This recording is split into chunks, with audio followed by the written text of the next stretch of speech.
shit, now here's a band I never thought I'd get a chance to talk about. Wow, Stray Cats are back?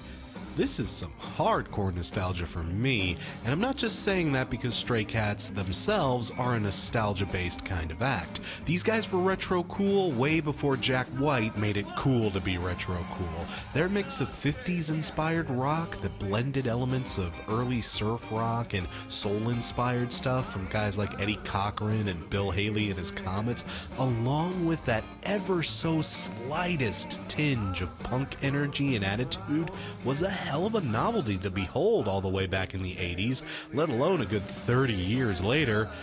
My dad was like a huge Stray Cats fan growing up. Stray Cats are one of the first bands I remember hearing outside of all the stuff I would steal from my brother, at least. It was a band we bonded over. He even had an old VHS bootleg show taken from one of their tours of Japan.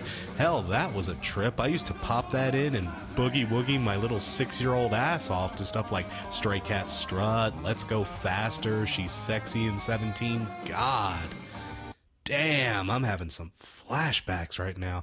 I gotta admit, I have a lot of nostalgia for this band. Huh, nostalgia for a band that in and of themselves were meant to be nostalgic. Stop that. Though the more I thought about it, the more the idea of the Stray Cats coming back had me a bit unsettled. This album here is named 40, given that it marks the band's 40th anniversary. A very cool gesture of them to come out of retirement, but it's also been about 26 years since the last Stray Cats record, and guys, I mean, they're starting to get up there. As much as I love Stray Cats, I don't want to hear a tired, lethargic nursing home version of this band. Thankfully, that is not the case here. 40 is cool as hell, and proof positive that the old rockabilly charm hasn't left them, even after all this time. Listening to this new record just reminded me of why me and my dad liked them so much. Man, these guys can play, particularly Brian Setzer. The man simply does not get enough credit for how much of a guitar god he is. All throughout this album, he is just a pickin' and a fiddlin' across his fretboard with the kind of scale work that makes your average rhythm guitarist cry tears of infinite regret. There is hardly a moment on this thing when Setzer isn't flexing.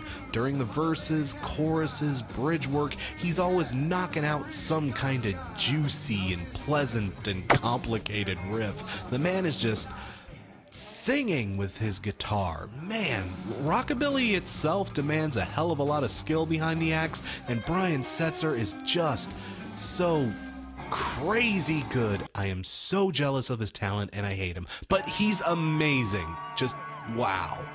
But it's not just Setzer who delivers a damn good performance here. Lee Rocker is doing an excellent job on the stand-up bass. It's a style of bass playing you really just do not see anywhere anymore.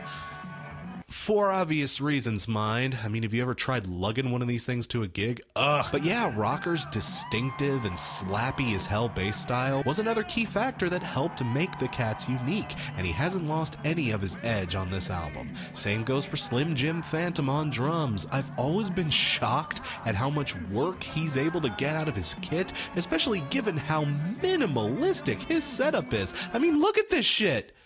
Look at it. He's standing, for God's sake. He's able to get a lot of kick out of just a few core pieces, and it's genuinely impressive. It just goes to show, it's not how big your kit is, it's how you use it. Insert penis joke here. Oh, shit. Overall, this record is very impressive for a band that's 40 years old and has been out of commission for another 20 years, no less. I don't know if I could really ask for much more out of this record. My only real complaint would be that, well, even after all this time, this album is, still just another Stray Cats record. I mean, the Stray Cats are definitely one of those one-trick pony kind of bands. If you've heard one Stray Cats album, you kind of have heard them all, and that is still the case here. But man, Stray Cats are a definitive example of my philosophy for homogenous sounding acts. There's nothing wrong with being a one-trick pony if you happen to be really, really, really good at your one trick. And when it comes to good old-fashioned rockabilly-ass rockabilly, these guys are one of the best. 40 gets 4 Slick Daddy-O's out of 5. Oh dear, here's another band I never thought I'd have to talk about. Wow, L7. L7 are another group who've come back from the dead after a very long hiatus, and man, I won't deny the influence these gals have had. They were a very important act in the early grunge movement, and were somewhat of a linchpin to the early 90s riot girl scene. They were loud, abrasive, and most definitely an important voice in early 90s rock. From their pull-no-punches style of lyricism to their crazy stage antics, which include such shenanigans as throwing a freshly used tampon into a rowdy crowd, to their drummer raffling off a one-night stand with her as a prize. Wow, these things actually happened. The 90s were wild, dude. To even their charity work with the Rock for Choice benefit shows. See, this is a band with a colorful and I'd say important history behind them. They were definitely pivotal to helping shape the rock landscape of the day, and I certainly wouldn't deny their influence or their importance in the grand scheme of things. But their music, guys, it's bad. I'm sorry, it's so bad. Go ahead and string me up, hang me from the gallows, and stuff tampons in my mouth, but as far as the raw music, the raw-ass music, the instrumentation, the production, all of that, I'm sorry, but it's borderline unlistenable. Even their best material, I can just never listen to it for more than like 3 to 4 songs before I'm just begging for someone to put on some Pearl Jam. I'm sorry, but L7 is so plodding, so murky, so ruthlessly slow and uninteresting and boring. Oh god, if there's one word I would use to describe your average L7 song, it would be tepid. And while I understand that is part of the intention behind their sound, I get that it's meant to sound like this. It's snotty, it's against the grain of what a lot of other bands were doing the other day. I get that, I understand it, and to a certain degree, I even respect it, because hey, it takes a lot of chutzpah to do that. But listening to this, yeah, I'm still not having any damn fun. I mean, throw all the used tampons at me you want, but if the music ain't good, then all you've done is create a biohazard situation and ruined some poor janitor's night. And this album in particular, oh, it leaves me with very little to say, because it's essentially just the same old L7. Not much has changed in the intervening years, and as someone who wasn't really a fan to start off with, there is just not much here for me. There are things I do enjoy about it. It's not horrid. The production is actually pretty good for a change. Or, at least it's better than their older records were.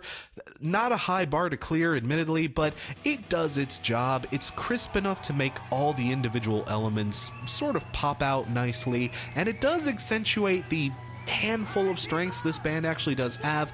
So, you know, credit where it's due. The old L7 albums always had miserable production, and this is something I can genuinely say has improved. Another compliment I can give to L7, and this includes their older stuff as well, is their lyrical ability. They aren't too bad at writing songs about pertinent topics.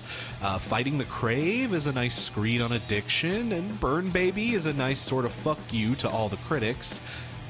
You know, like me, and it shows them standing up resolutely behind who they are and what they're doing. Again, I respect the hell out of that. Even though I don't particularly like this band, it sure as hell isn't because they aren't genuine. These gals are real as fuck. These gals are 50 times the legit punk my goofy ass will ever be, and more power to them for it, you know? No, that's not the reason I don't dig this album. The reason is that it's just so bleh. This band is basically Girl Flipper. Everything is slow and lacking in energy and punch. And yeah, while it may be intentional, that still doesn't make it any freaking fun to listen to. The guitars are basic, boring power chords. The bass is barely even present. The drum work lacks almost any kind of pulse. And between the 3 gals who handle vocal duties, none of them can sing or even scream particularly well. It's just so bland. In a weird way, they have Stray Cats' problem in that, at the end of the day, this is just another L7 record. So your appreciation for this album is only gonna go as far as your inherent appreciation for this band's other material. There's nothing new here, there's nothing bold or adventurous, it's just L7. Which, to L7 fans, those of you who haven't thrown your sanitary products at me at least, look, you'll get what you want out of this thing. It's not terrible, but again, it's coming from a guy who just is not into this band, and even though this album has its strengths, it did not convert me. While I respect the hell out of L7 for their efforts, I just can't get into this. I'm sorry. I'm more of a Bikini Kill guy, what can I tell ya? Scatter the Rats gets 2.5 pussy whipped out of 5. Super special thanks to IRA